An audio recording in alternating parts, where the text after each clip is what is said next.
చెడి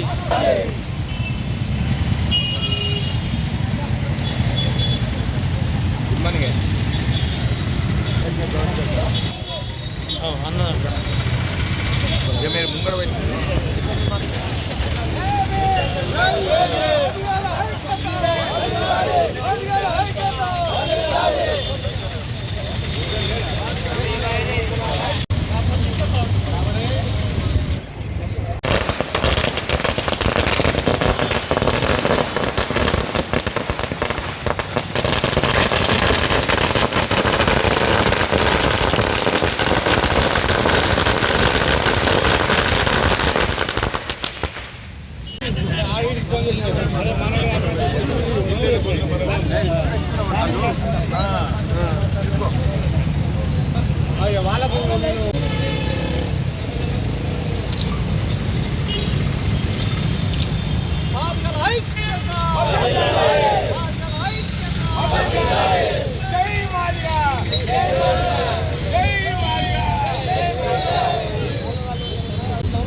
మాదిగ ఉపకులాల 100 తరాల భవిష్యత్తు అయినటువంటి ఎస్సీ వర్గీకరణను సాధించుకున్నాం. ఈ సాధించుకున్న తరుణంలో ఈ 30 సంవత్సరాల పాటు సుదీర్ఘమైనటువంటి పోరాటంలో కొంతమంది మాదిగ బిడ్డల్ని కోల్పోవడం కూడా జరిగింది. ఈరోజు వాళ్ళ అమరుల త్యాగ ఫలితం ఈరోజు ఫలించింది. మరి మందాకృష్ణ మాదిగ గారి 1994 నుండి ఉద్యమం మొదలైన నుండి 2024 వరకు ప్రతి ఒక్కరు కూడా అన్ని సంఘాలు మాదిగ ఉపకులాలు స్వచ్ఛందంగా మరి ఎనలేని త్యాగపూరితమైనటువంటి ఉద్యమాన్ని చేయడం వల్ల ఈరోజు మరి న్యాయం గెలిచింది. మరి ఈ ఎస్సీ వర్గీకరణ అంశం, ఎస్సీ వర్గీకరణ అనేది రాజ్యాంగంతో సమానమైనదే అని చెప్పేసి మేము భావిస్తూ ఉన్నాం. ఈరోజు రాజ్యాంగంలో మరి మాదిగ ఉపకులాలకు ఉద్యోగాల ప్రక్రియలో న్యాయం జరగలేదేమో కానీ ఈ ఎస్సీ వర్గీకరణ వల్ల మాత్రం మాదిగ ఉపకులాల ప్రతి ఒక్కరికి కూడా న్యాయం జరుగుతుంది. మనం కూడా ఈరోజు ఆనాడు 2000 సంవత్సరంలో 4 ఏళ్ల పాటు వర్గీకరణ అమలైతేనే 20,000కు పైగా ఉద్యోగాలు వచ్చినాయి. అలాంటిది ఈరోజు మరి వర్గీకరణను సాధించుకున్నాం.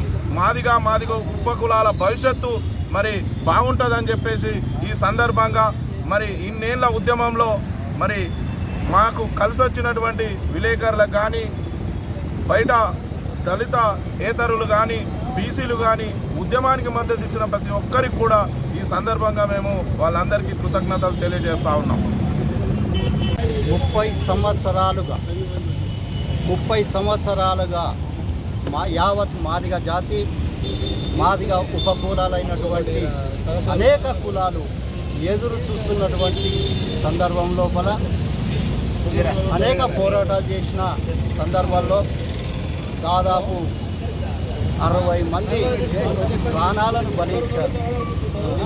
వారికి ఈ సందర్భంగా ఎస్సీ వర్గీకరణ వస్తేనే మేము బాగుపడతాం, మా మాదిగ ఉపకులాలు బాగుపడతాయని చెప్పేసి ప్రాణాలు త్యాగం చేసినటువంటి మాదిగ అమరవీరులకు ఈ యొక్క తీర్పు అంకితం ఇస్తూ ఉన్నాం. మరి ఈరోజు భారత ప్రభుత్వానికి మరి రాష్ట్ర ప్రభుత్వానికి ప్రత్యేకంగా ధన్యవాదాలు తెలియజేస్తూ ఉన్నాం.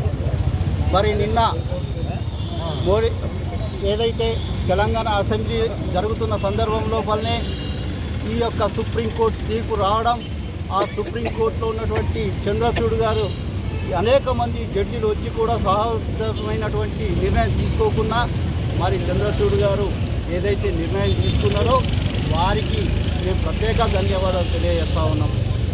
మరి నిన్న జరుగుతున్న అసెంబ్లీ సమావేశంలో వల్లనే ముఖ్యమంత్రి రేవంత్ రెడ్డి గారు ఖచ్చితంగా మేము ఎస్సీ వర్గీకరణ భారతదేశంలో అన్ని రాష్ట్రాల కంటే ముందే మేము ఎస్సీ వర్గీకరణ చేసి తీరుతామన్నారు. మరి అంతేకాకుండా బీఎస్సీ కానీ ఇతర ఏదైతే ఉద్యోగ అవకాశాలు రాబోతున్నాయో మరి వాటిని కూడా ఎస్సీ వర్గీకరణ అయిన తర్వాతనే మేము చేస్తాం.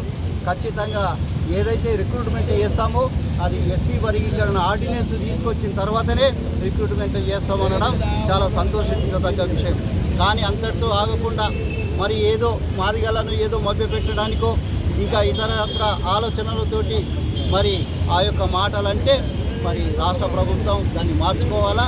ఖచ్చితంగా ఎస్సీ వర్గీకరణ చేసి ఎస్సీ రిజర్వేషన్లు ఒకే కులంకు కాదు అన్ని కులాలు ఎస్సీ లోపల ఉన్నటువంటి 57 కులాలకు ఖచ్చితంగా రిజర్వేషన్లు అందినప్పుడే అవి ఎస్సీ వర్గీకరణ ఎస్సీ రిజర్వేషన్లకు సార్థకత ఉంటుందని చెప్పేసి నిర్ణయం మేరకే మరి ఈరోజు మా 30 ఏళ్ల పోరాటానికి సుప్రీంకోర్టు ఇచ్చిన తీర్పుకు ఆ యొక్క జడ్జీలకు అటు కేంద్ర రాష్ట్ర ప్రభుత్వాలకు ప్రత్యేక ధన్యవాదాలు తెలియజేస్తా ఉన్నాం.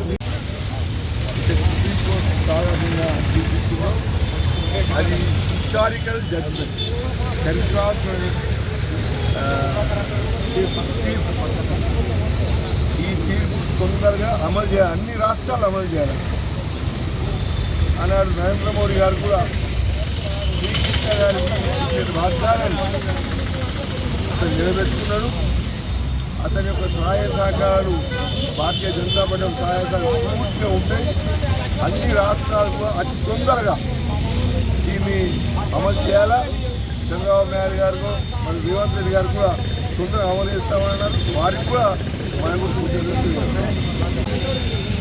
ఈరోజు 30 సంవత్సరాల కళ సాకారమైనటువంటి వేళ.